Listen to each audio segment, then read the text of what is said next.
Today we will discuss a topic that I have mentioned many times in my lectures in passing, but today we're going to shed a little bit of extra light, and it is especially relevant given the circumstances right now in Gaza and in Palestine, and that is our history as a Muslim Ummah, our relationship with the Jewish people for the last 2,000 years before the creation of Israel, for the last 15 centuries. Because the fact of the matter is that it is truly sad in light of our contributions to the survival and the flourishing of this demographics that they seem to ignore and neglect all of these centuries of positive interactions. Because the fact of the matter, once again, Christian Europe treated this demographics in a very different way than we did.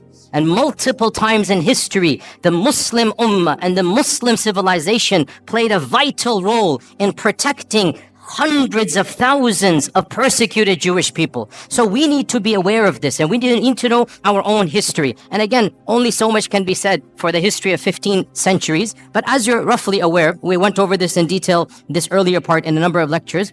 In the year 70 CE, in the time of Jesus Christ, after Jesus Christ, the second temple was destroyed, and so Judaism once again had its diaspora. They fled across the globe, so they didn't have a land. For the next 2,000 years, where were the Jewish people?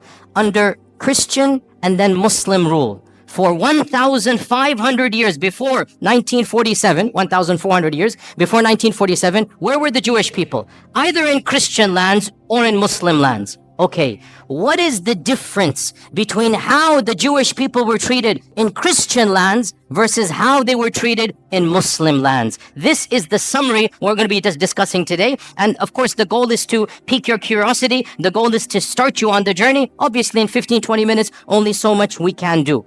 We need to understand Christianity from its inception has been extremely intolerant of the Jewish people. Why? Because according to their theology, what did the Jewish people do to their own God, to the Son of God? Well, according to their theology, what did they do? They murdered the Son of God. So from the beginning, there's a term that is found in Christian literature. I'm not inventing this term. It's called Christ killers.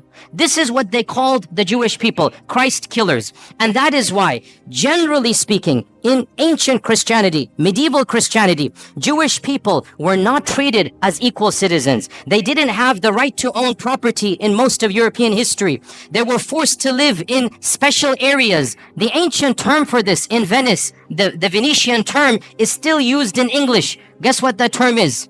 Ghetto.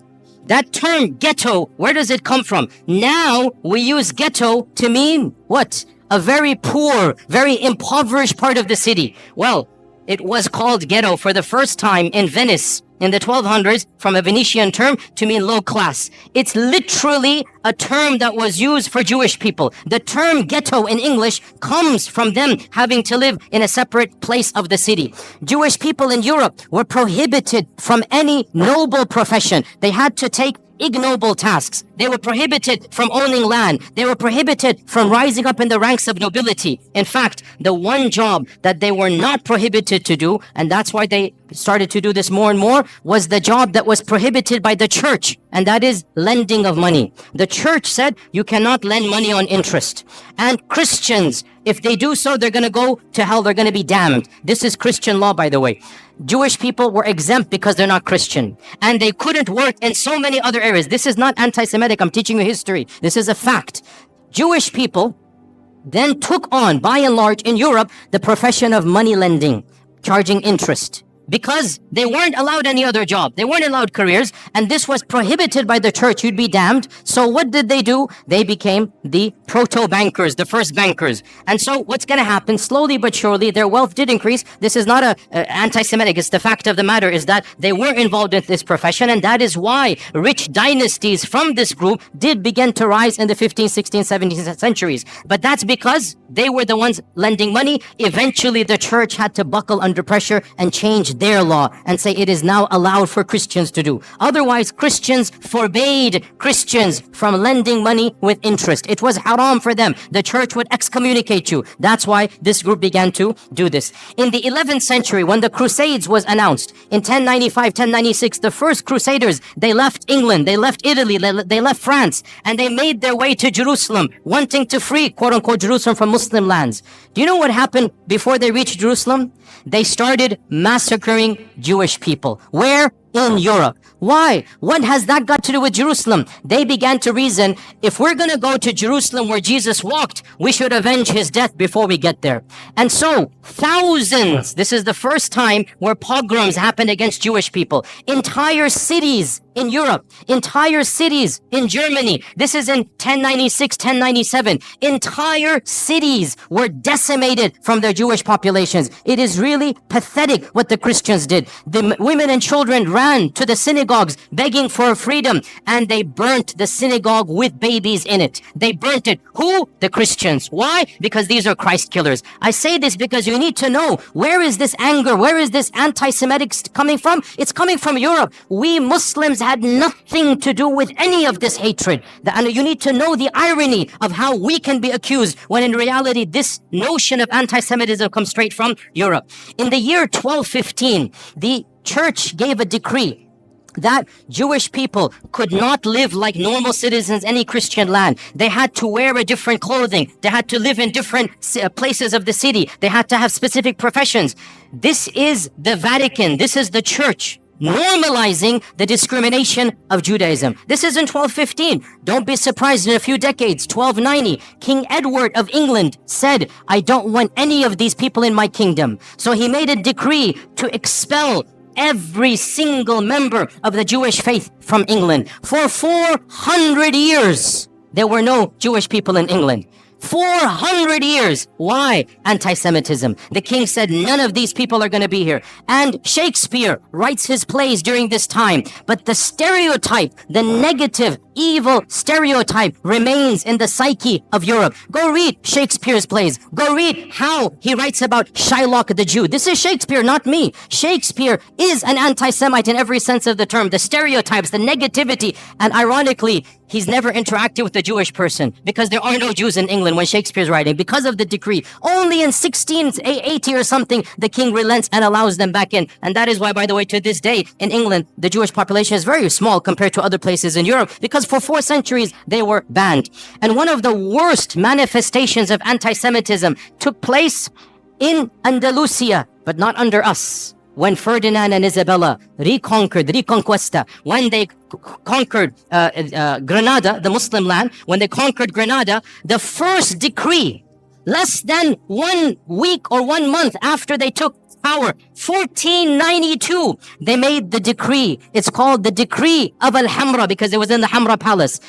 There shall be no Jewish people living in Andalusia. Hundreds of thousands of Jewish people were forced to convert to Christianity or were sent into exile. The entire population of Iberian Spain, and there were, we don't know, 300,000, 400,000, 500,000 Jewish people. They were either forced to convert under torture or they had to flee for their lives. And this is one of the worst manifestations. Now you get to Hitler in the 1930s and 1940s, which is of course the worst anti-Semitic outburst in all of human history. And this needs to be said bluntly. Hitler did not come in a vacuum. Hitler is tapping into mainstream Christian notions of anti-Semitism. The term anti-Semite, the birth of anti-Semite, the notions of anti-Semite, it has nothing to do with Arabs and Muslims. It is European and Christian through and through, 100%. Even the term is invented by the Christians and used by the Christians. This is just a summary of Christian lands. Let's move on to Muslim lands. Subhanallah,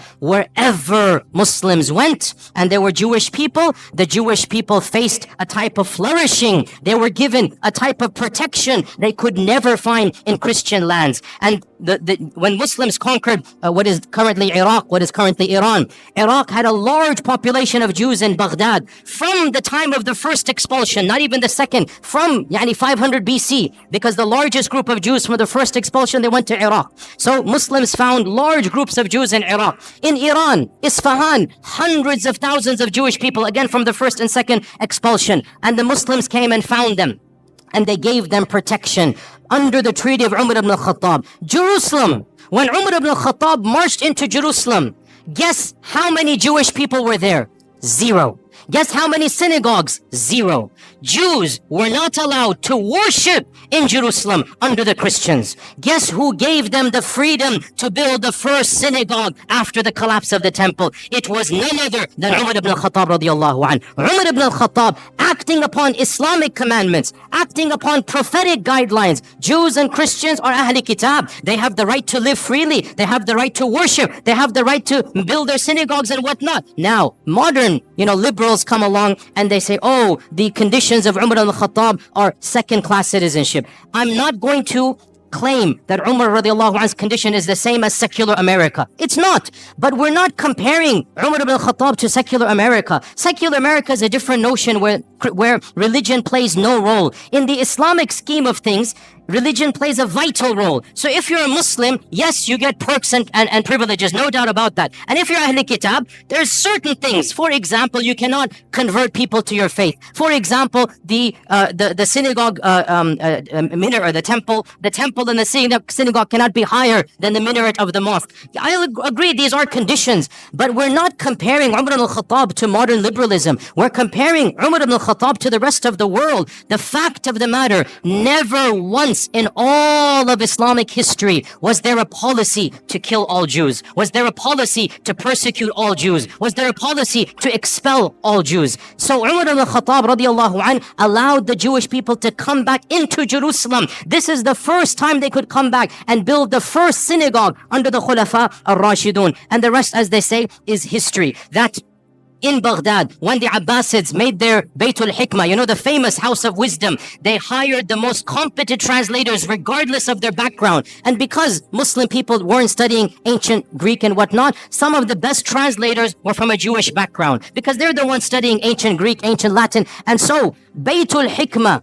hired the top Jewish minds to be in charge of the House of Wisdom. And when the Fatimids and when the Umayyads of Spain instituted their own Baytul Hikmah, because they wanted to compete, there are three khilafas, they wanted to compete with one another. So they made their own institutes of publishing. They also hired the best and brightest minds, regardless of their background. Jews and Christians were at the top of this list. You have to understand why. Muslims weren't studying ancient Greek and whatnot. These civilizations were. So the Khulafa and the Sultans hired these people and gave them the best salary so that they can work with them. And one of the most interesting examples in our own history in Andalusia was under the Ta'ifa kingdom of Granada in around 1000, 1030 CE, like basically literally 1000 years ago, the prime minister of Granada, the Sultan was Muslim, the prime minister was a rabbi, and his name is Ismail ibn Ismail ibn Naghrilla. And he was a rabbi. He was a learned man. He rose in the ranks until he became the prime minister of Qurtuba. This is a Jewish person, and the people loved and respected him. The Muslim population loved and respected him. The books of history mention that when the Reconquista began, because Reconquista took 500 years, right? When it first began, Ibn Naghrilla, this Jewish vizier, was leading the Muslim army in jihad to defend Qurtuba against the Crusaders. Can you believe this? And because in those times everybody dressed up in a particular garb, they wore Quranic, talismans for the time. Ibn Naghrilla, it is said, wore the Quranic coat of armor, verses of the Quran, and he's leading the Muslims in actual jihad against the Christians who are invading against Qurtuba, and he defends and he wins and he protects Qurtuba. So this is the reality of Jewish life under the rule. Now, some people point out that 20 years later, a mini massacre occurs. And this, you have to be careful, sisters and brothers. When you read these types of things, do your research. Do your research. It is true. A mini massacre occurred against the Jews of Qurtuba. But why? I'll tell you why. You won't find this too often because people just want to say, oh, the Muslims rebelled and they massacred hundreds of Jewish people in Qurtuba. It's true. But I'll tell you the story. This guy, Ibn Naghrilla, he died and he was buried with honors his son, 21 years old, was given the next viziership as an honor that your father was the vizier, you become the vizier. His son is Yusuf ibn Naghrillah. Yusuf turned out to be a traitor. And the first thing he does, he writes a letter to the next kingdom. If you invade on such and such a date, I'll make sure you win over the kingdom. I'll distract the army and whatnot. But there's one condition, you must make me the ruler and I'll pay taxes to you. Okay? So this guy, Yusuf, he attempted a coup d'etat. And he got his people to support him. And obviously his people were of a Jewish background.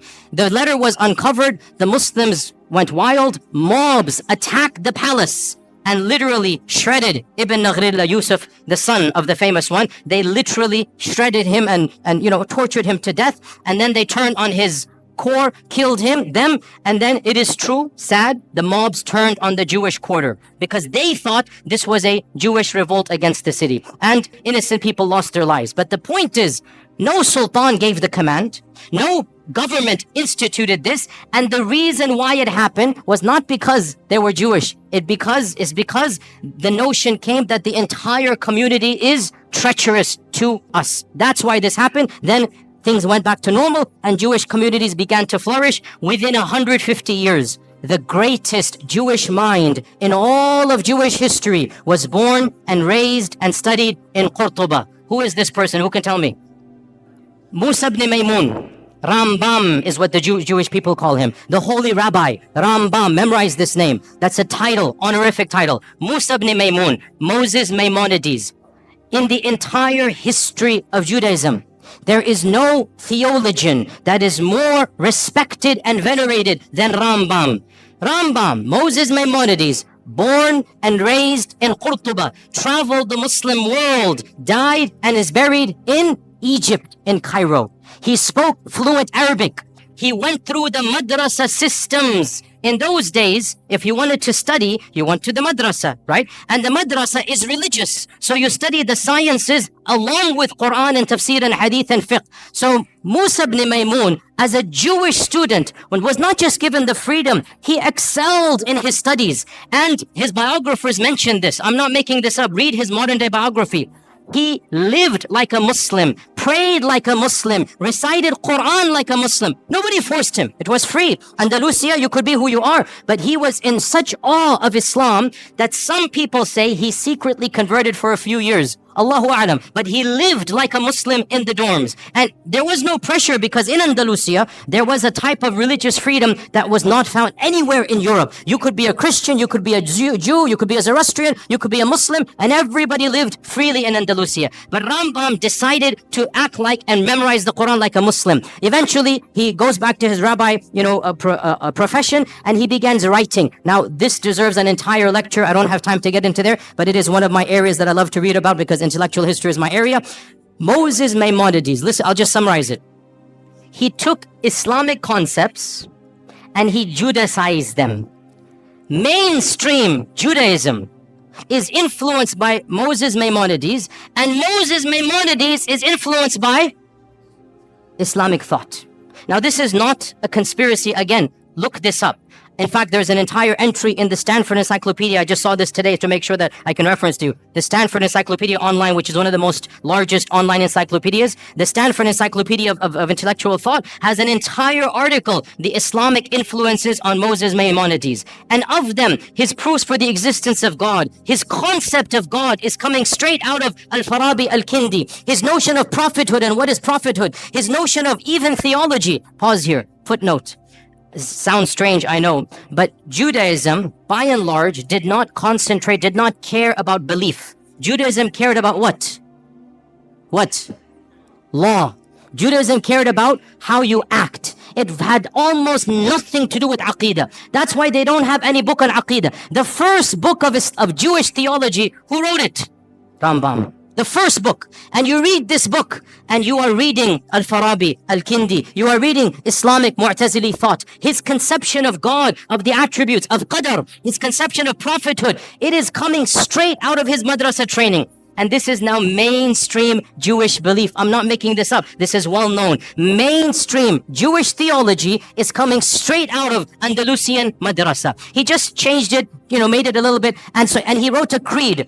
To this day, the righteous or the observant Jewish people, the first thing they do when they wake up, they read Moses Maimonides' one-page creed. And it begins, أنا مؤمن, I believe in, and I believe in, just like Aqidah Tahawiyah, just like other Aqidas, it literally begins, I believe in, and there's 13 points. I believe in God, there is one, La Sharika La type of stuff, literally coming out of Islamic thought. He has no partner, cannot be described in this and that, literally goes through, and it goes all the way, and I believe in resurrection, I believe in the Messiah that's going to come. One of the 13 points, I believe in the Messiah. So this is coming from Musa ibn Maymun. By the way, one interesting thing about Rambam, wallahi, so ironic, so ironic.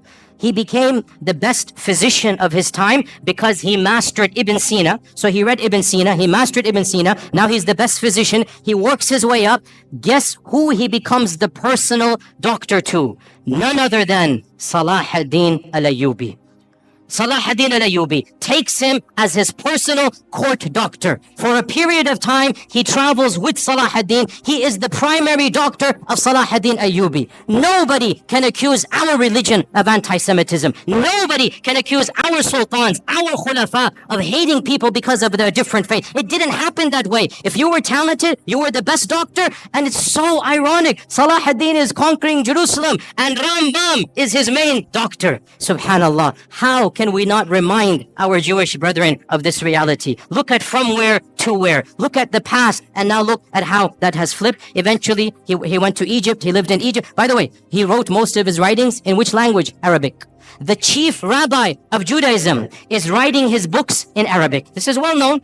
You can see them and look at them online. And he has a book called The Guide of the Perplexed. And there are a number of papers about this, that this is coming straight out of Al-Ghazali's Al-Munqidh min al-Dalal. Literally, Imam Al-Ghazali wrote Al-Munqidh min al-Dalal, and there is a book that he wrote for his people, The Guide for the Perplexed. And it has the same motifs, the same notion. Again, it's not copy-paste, because in the end of the day, he's an intellectual thinker, but he takes ideas, he takes notions from Islam, and he Judaicizes them, which is what we expect to do. But where is the origin? What's the kernel? From our faith tradition. It is true to say that never in the last 2,000 years before the creation of this country has the Jewish people flourished as they did under Muslim Spain, under Islamic Andalusia, their greatest minds, their largest synagogues. You can visit their synagogues to this day in Qurtuba, in Granada. They still have their synagogues that were built not under the Christians, under the Muslims. Now in 1492, Ferdinand Isabella come, the first decree, all Jewish people will leave or convert or die, be killed.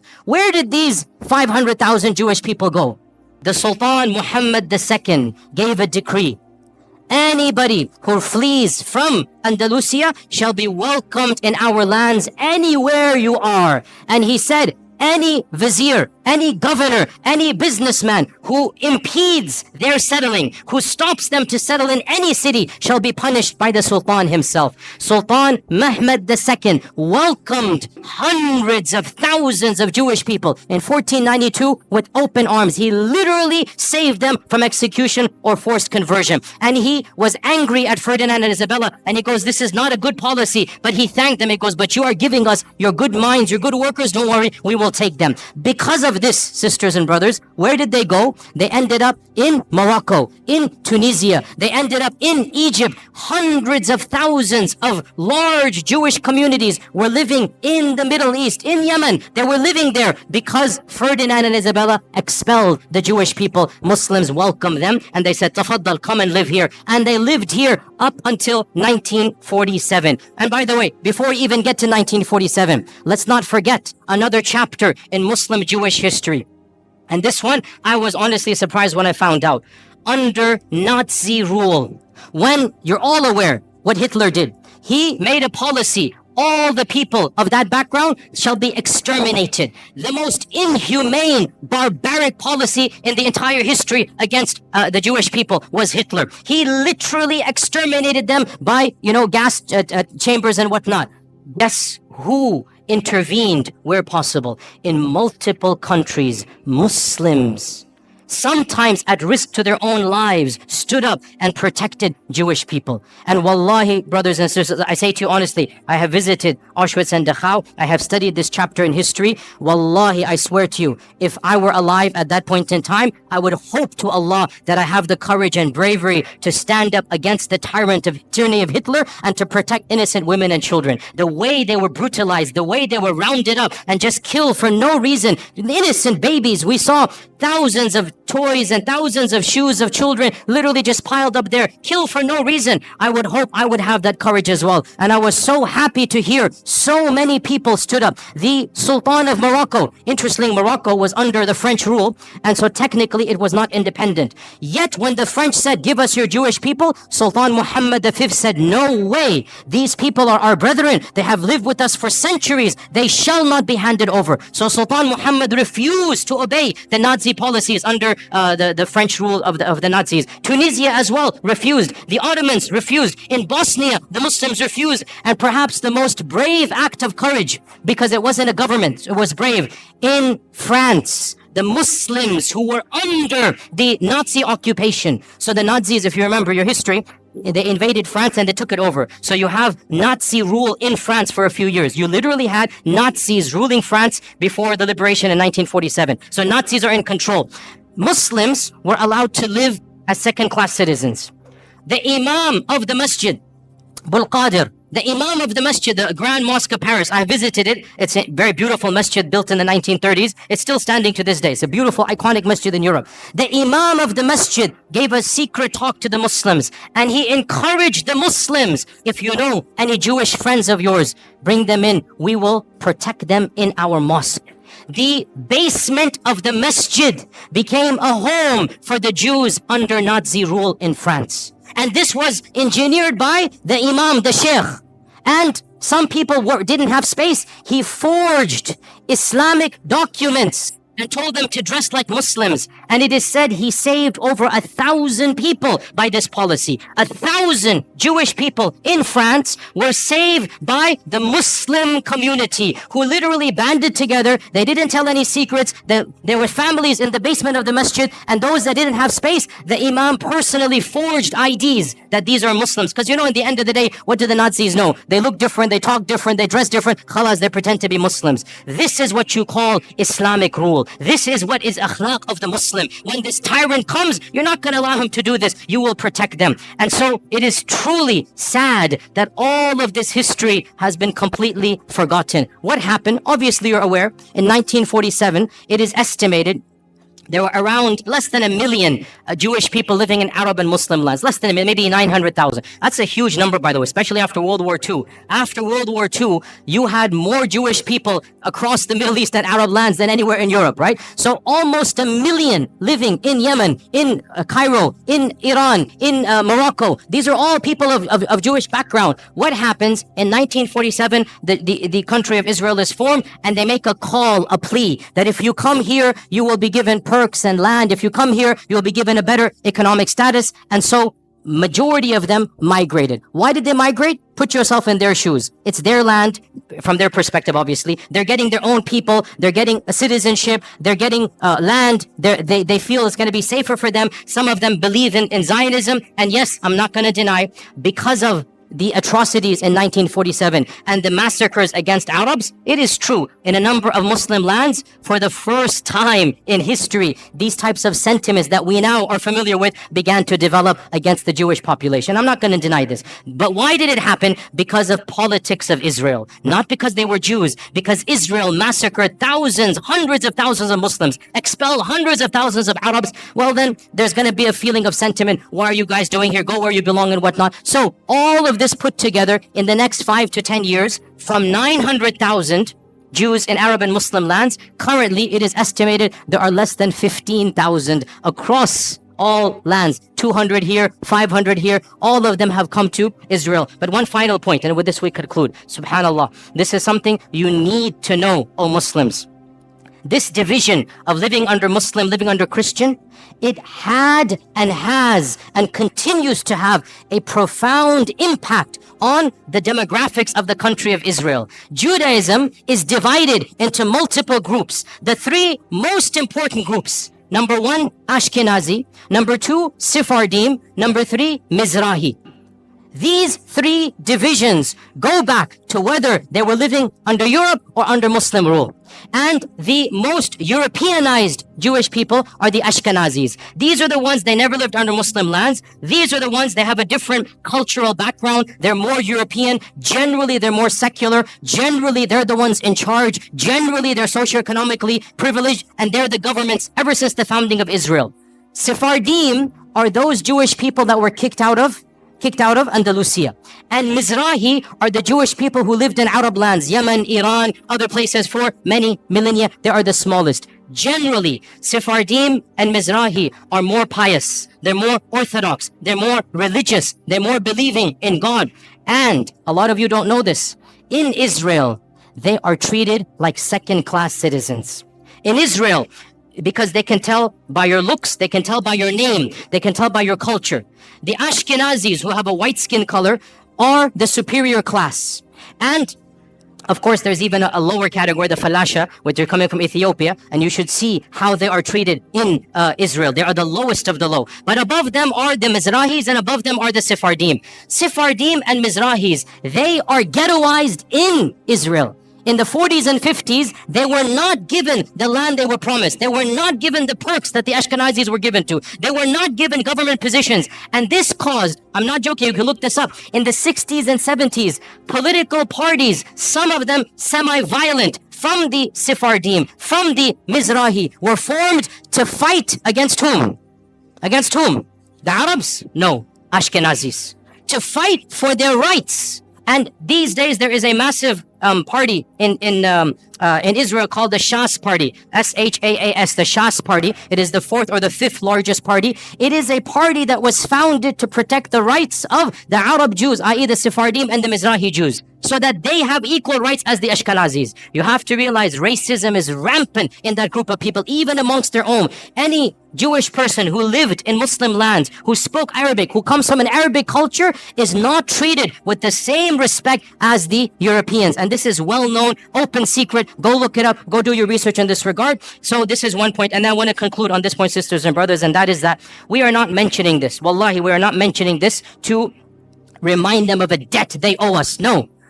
We did this because Allah told us to do it, not because of them. We did this because our Prophet ﷺ taught us this is how we treat minorities. We would do it all over again. But we just want to show the world this is Islamic law. This is Islamic Sharia. The freedoms that they had, the intellectual, curiosities, the books that they produced, they couldn't produce a fraction of them in Europe in medieval times. And that is what we give to the world. It is truly sad. And we don't say this as a debt or a favor. We're just pointing out the facts. It is truly sad that the same descendants of those whom we saved, those who were given refuge with us, they have flipped the script and they are doing what Hitler did to them, they are doing to the very people who protected them. And we just say this as a historical fact and record. Otherwise, we complain to Allah and Allah alone. These are facts we should all know, and we are proud as Muslims of our history, and we're proud of our Sharia, and there's nothing to be ashamed of. Alhamdulillah, thumma alhamdulillah, and inshallah we'll continue in the same vein. Jazakumullah khair. Assalamu alaikum wa rahmatullahi wa barakatuh.